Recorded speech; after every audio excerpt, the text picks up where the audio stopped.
It's time for the monthly kitchen garden tour. On the patio I've got my super early strawberries. I've got 6 of those. I've got 4 more in the greenhouse. These are the ones that we break dormancy on in January, put in the greenhouse in February for an April harvest. All these tubs, which are normally full, well in summer, are full of tomatoes. These are currently all full of green garlic, and there's kind of no or next to no evidence of that apart from that one little plant. So they've been putting down roots for the last month or so, and they'll soon be breaking surface. Nothing else on the patio really, apart from a few little bits of kale, spinach that never did anything basically. I don't know when I planted this spinach out, but it was probably well over a month ago, and it's hardly done anything. It's quite disappointing, but when you compare that to the spinach that's on the allotment in the cold frames, which we've been harvesting for 3 or 4 weeks, and just like a big lush harvest, it makes such a difference being undercover. The grapevine that we didn't get a single grape off this year, which is quite disappointing, but that's the sort of year it's been. Lamb's lettuce with salad onions, lamb's lettuce on its own, Brussels sprouts coming on quite nicely there. Let's have a look in the greenhouse. So the greenhouse is absolutely packed.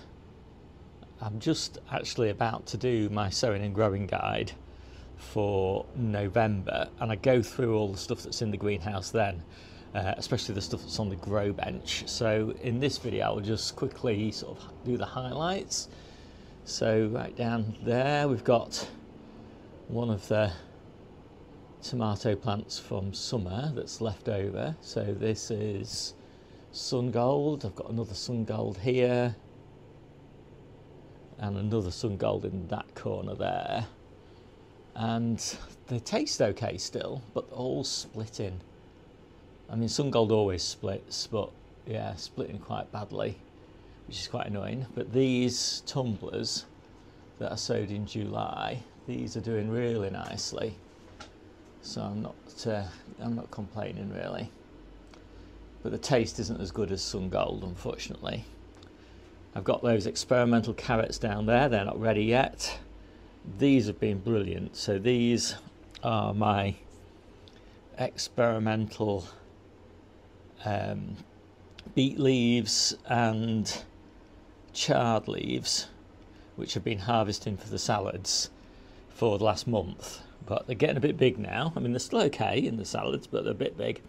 So I'm going to be replacing those with new trays of baby leaf greens. Again, beet leaves again, but these have been the best. The bold or any of the golden beetroots really. They just have the best leaves.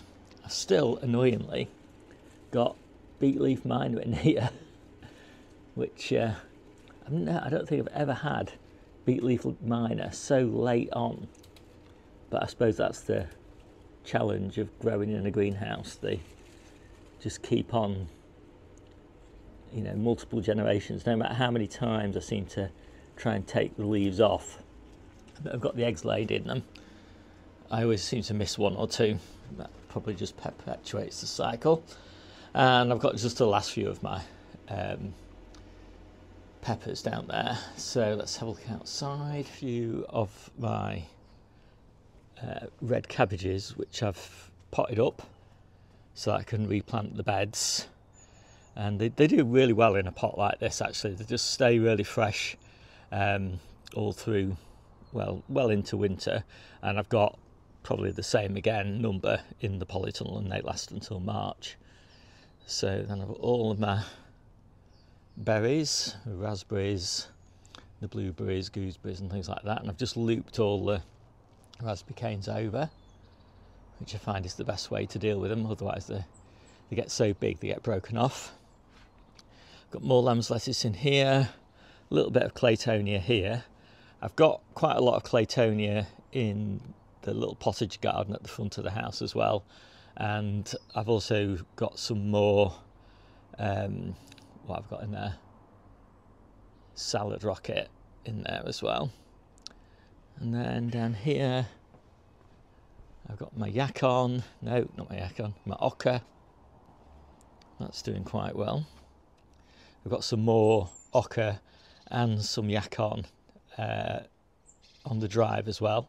And even though it's been incredibly shaded on that drive because we've had the roof done and we've had scaffolding up for months and months and months,